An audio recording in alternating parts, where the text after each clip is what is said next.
Va, vends tout ce que tu as. Quelle est ma richesse? Ma richesse, c'est ce que j'ai, ce dont je puis disposer à ma guise.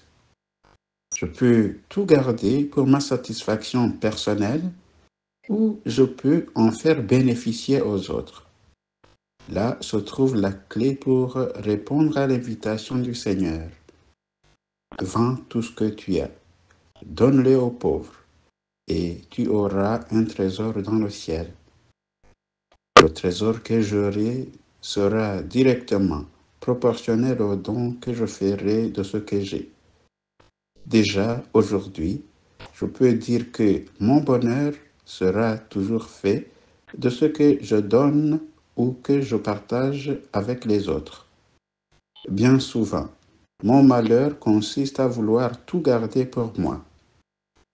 Le Seigneur rappelle à chacun et à chacune de nous que si nous regardons attentivement, nous découvrons une richesse qui est nôtre et qui n'est pas nécessairement faite d'argent, mais plutôt de talent ou de possibilités qui nous sont propres et que les autres ont moins facilement développées. Voilà la richesse que je me dois de mettre à la disposition de l'autre. Mon talent peut être celui des mathématiques, celui du français, celui du dessin, celui de la musique. Il peut être fait de temps ou même d'argent. Si je regarde autour de moi, je m'aperçois que ces talents sont distribués différemment.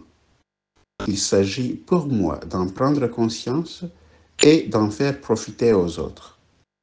Voilà la façon simple que Jésus me propose pour entrer dans le royaume avec lui. La richesse qui m'est donnée doit être mise au service des autres et c'est en réalisant ce désir du Seigneur que j'accomplis sa volonté et que j'entre dans le grand mouvement de va-et-vient qui nous permet de nous reconnaître comme frères et sœurs, chacun se mettant au service l'un de l'autre. La question du jeune homme riche était: que dois-je faire pour entrer dans le royaume de Dieu? Jésus a répondu: ce que tu as, donne-les aux pauvres, c'est-à-dire partage-les avec les autres. Entrer dans le royaume, c'est entrer dans la joie du partage et du don. Il est important que déjà, comme jeune ou comme adulte, si ce n'est déjà fait, je puisse réaliser tout le bonheur qu'il y a à donner et à partager les richesses que le Seigneur a mis à ma disposition.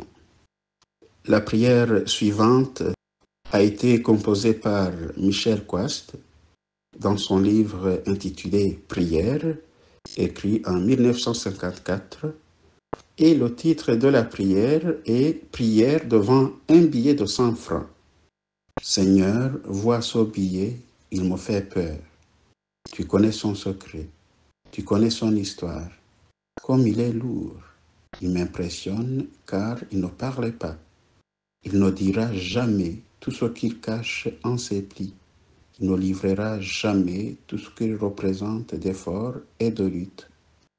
Il porte sur lui la sueur humaine. Il est taché de sang, de désillusion, de dignité bafouée.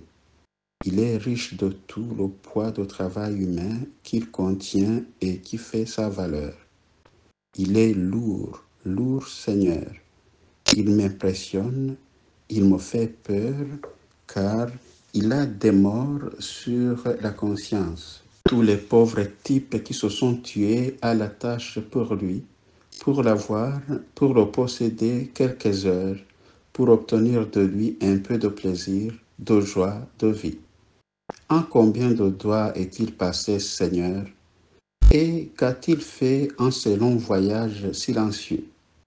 Il a offert des roses blanches à la fiancée rayonnante, il a payé des dragées du baptême, nourri le bébé rose. C'est lui qui mit le pain à la table du foyer. Il a permis le rire des jeunes et la joie des aînés. Il a payé la consultation du médecin sauveur. Il a donné le livre qui instruit le gamin. Il a vêtu la Vierge.